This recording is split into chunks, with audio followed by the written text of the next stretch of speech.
त्यावेळेचे जे लोक होते म्हणजे आपले पूर्वज जे होते ते समाजाचा विचार करायचे। अलीकडच्या काळात काय विकृती संपूर्ण आपल्या काय ठिकाणी बऱ्याच ठिकाणी आपल्याला पाहायला मिळते।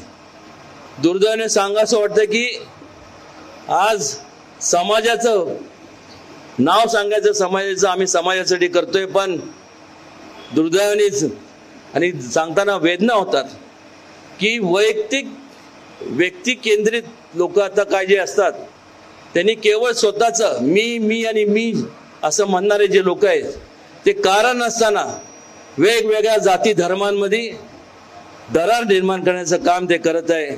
आणि असं जर आपण त्याला बळी पडलो तर तुम्हाला एकच सांगतो, फार काळ हा जो आपला जो भारत देश आहे हा अखंड राहणार नाही, देशाचे तुकडे झाल्याशिवाय राहणार नाही।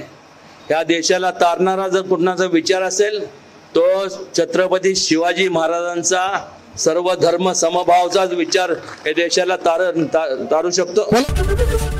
एबीपी माझा, उघडा डोळे बघा नीट।